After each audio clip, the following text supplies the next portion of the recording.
Good morning, explorers. It has been long overdue for us to release a new video. It's a new year and it is now time to get back out and get some hiking done again. So we haven't really done anything in about 7 months, and that was mostly due to pretty much Doug's getting injured. He was hobbling quite a bit last year, and he ended up with some issue with his Achilles, and then whilst he was trying to sort that out, he tore his calf muscle. So he's pretty much out of the game when it came to hiking, and because just wasn't really that enthusiastic for going out after that. The weather was a bit naff and it just wasn't in the mood to go out. All in all, and everything was quite far away, so I kind of wouldn't mind some company. But I have now kind of caught the bug again for going back out again, and this morning I kind of thought, you know what, I bought a really nice camera last year for taking some photos. Let's get up this morning and let's come up to Glencoe and get some nice sunrise shots. Forecast looked really nice, although on the really cold side, it's supposed to be like -6 wind chill.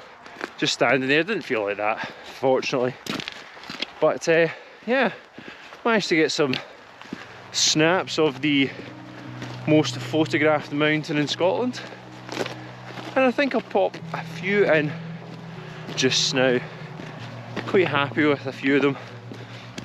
We'll see what they look like on a bigger screen.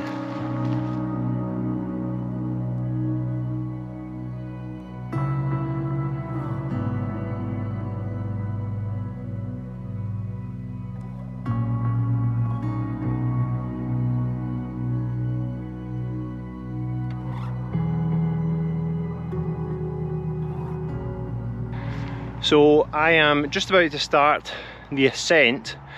I'm doing this route a wee bit differently from what's described in the Walk Highlands. Walk Highlands suggests, you can see that down there, you park down there and walk here, up and over, and then back along the way that I've already done. But look how many cars are there already, man.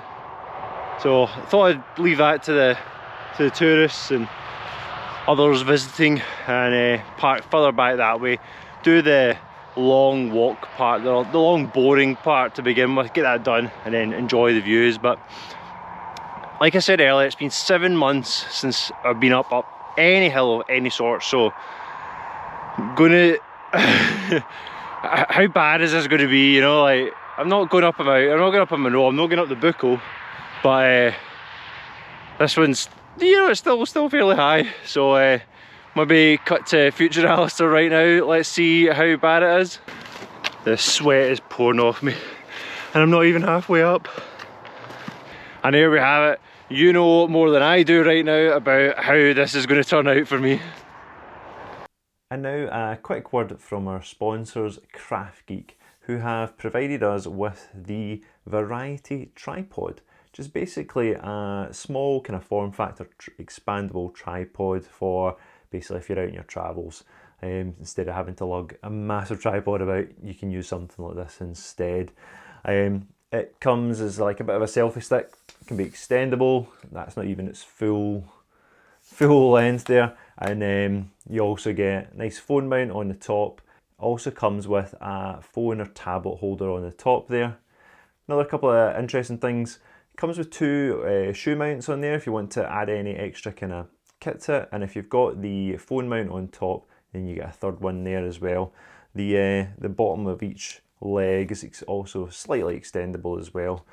But to be honest, this is a fairly cheap and inexpensive tripod, and I thought it may be fairly cheaply built. However, see, taking this out of the box, it's actually really sturdy. You see, even when it's like expanded out, like, you know, there's a good bit of, you know, it is pretty damn sturdy, and there's a decent enough weight on it, so when it's out fully extended and you're using it as a tripod, it's not waggling about too much.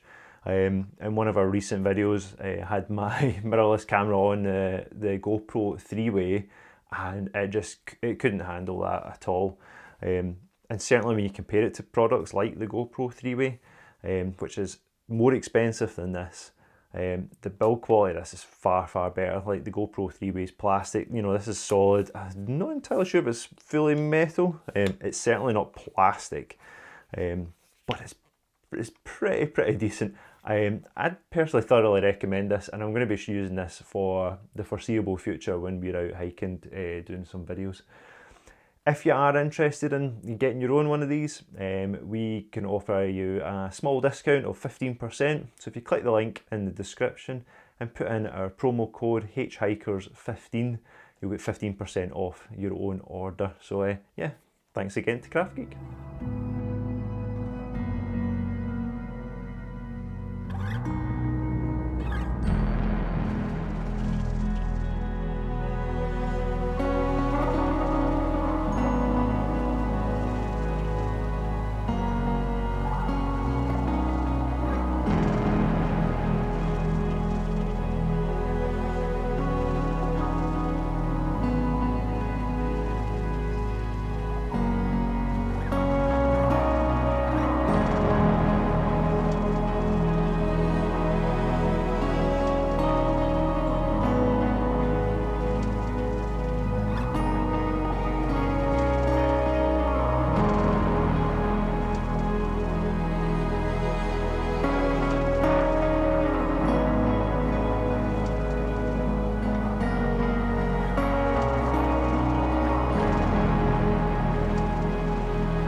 So I think I'm up the steepest part of this walk, thankfully, and it's a fairly gradual ascent from here.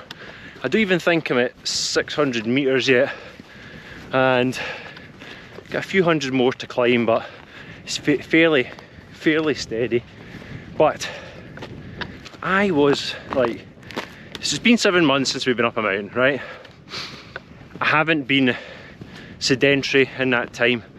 Actually bought an indoor trainer bike, and I've been absolutely hammering that for the last 5 months. So I do have a relatively decent base fitness level, but the sweat was absolutely pouring off me coming up there. Legs were fine, wasn't like out of breath anymore.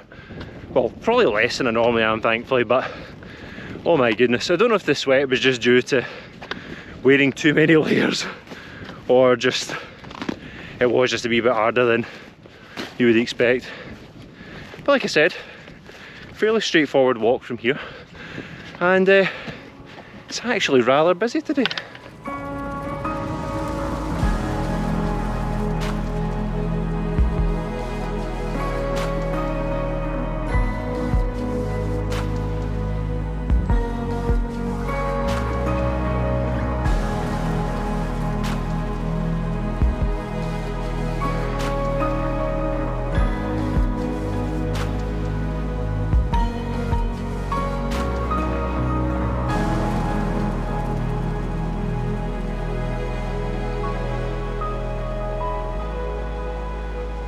So today's walk, it's only like 10k, it should only take about 4 hours. I'm really taking my time because it's a wee bit icy, but man, look at that.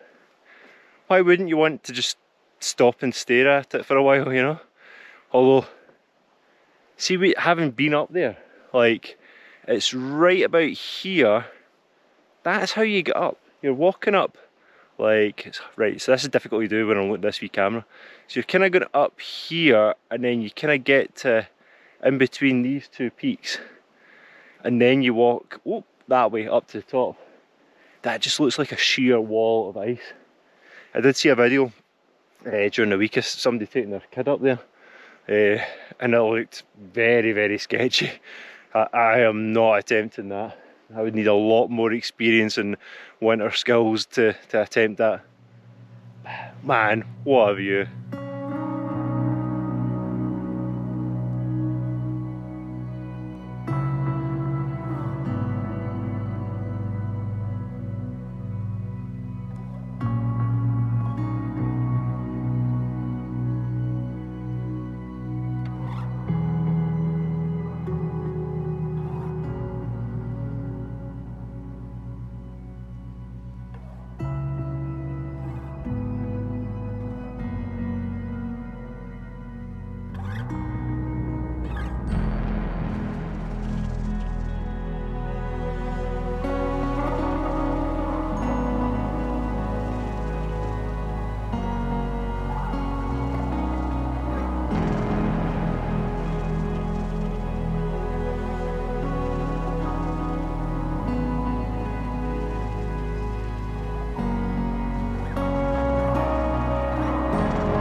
So, I have made it to the top, and as soon as I got up here, whew, the wind has kicked in, got the layers back on, it's freezing. Here we have the top of Beinn. I think that's how you pronounce it. This is a Corbett, and it sits opposite the Buachaille, as the view hasn't really changed much today, so apologies. I appreciate that has been the forefront of everything today, but I mean, like, how often do you get a view like this? It's fantastic up here. Like, go spin round quickly. You can see over towards Nevis range, way over here, and then whew, over to Ranach Mòr. Big vast plain over there, and then over here get Creasha and Milavuri. They've been in the clouds most of the day actually. The Buachaille actually is just getting it now, no more. I'm gonna have a wee quick snack just at this wee shelter, maybe about here somewhere, and then we'll get going again. Right, I'm sheltered behind this wee cairn that's right next to the summit, just in case anybody else comes up and wants to take a wee photo up there. I don't want to get in their way. So, I have a summit snack today. I am actually amazed it survived so well, right? It's very different from what I would normally have cake wise. What I've got today, this might not be everybody's cup of tea. Got some sushi. I am really looking forward to tucking into this. It's not quite lunchtime, so I don't think I'll need a full sandwich, but that'll certainly do me to get back to down to the car, when I think it's going to be pretty cold going that way into the wind. So right, we'll have a snack, then we'll batter on. I might actually, do you know what, before I do, I'm going to get some photos round about, just see what we can get.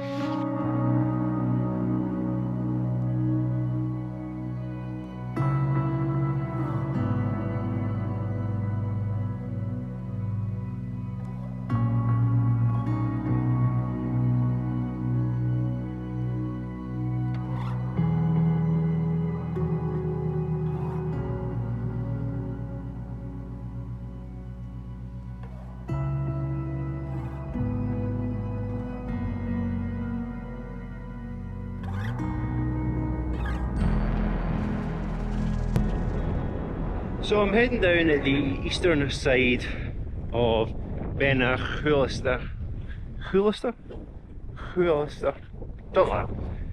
Oh, that's rocks, ice, and the wind's meant to be coming from the east, and you can feel it a wee bit, but it was meant to be like gusting up to 20 mile an hour, and really making this cold today, but it's actually not too bad. I've got a feeling that I'm going to be taking the hat and gloves off again soon, probably the jacket, the further I get down here.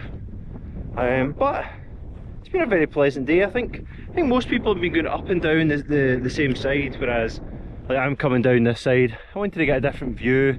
It's always nicer to make it a bit of a circular walk, so you're not seeing the same thing again. But yeah, it's been great. Met a couple of people earlier, Gabriella and Lynn, so if you've managed to watch this far, welcome. Thank you very much. It was a pleasure to meet you. Maybe see you later on if we bump past each other again as we walk further on here. But yeah, it was a pleasure to meet you, and I've got a good bit to go here. I'm heading down, like you can see King's House Hotel down there. I've kind of got to get down there. I always find it a bit disconcerting when you're like, that bit right down there's where I'm getting to. It always feels like it's quite a steep descent.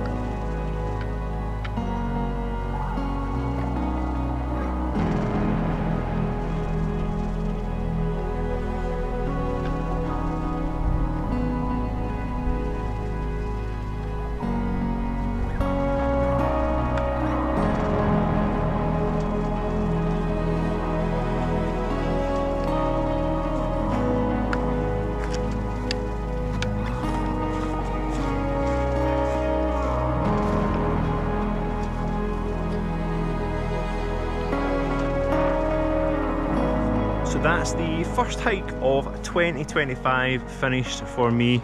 Do have a wee bit left to go. I'm almost at King's House Hotel. But once I'm down there, it's just walking back along a road next to the A82, which is not exactly very exciting, apart from having that in front of you, you know. That's still pretty damn cool. I wonder how many times, how many shots I've taken today that have had the buckle in it out of, you know, what do we think, 50%, 60, higher, lower? Well, we'll see. But yeah, it's been an absolutely fantastic day. I mean, it's still just after lunchtime. I could probably take my camera, take some more shots somewhere else, might go up and get a wee couple of shots of some of the other cottages kicking about, and or just meander back down the road slowly and surely and get home in time for dinner.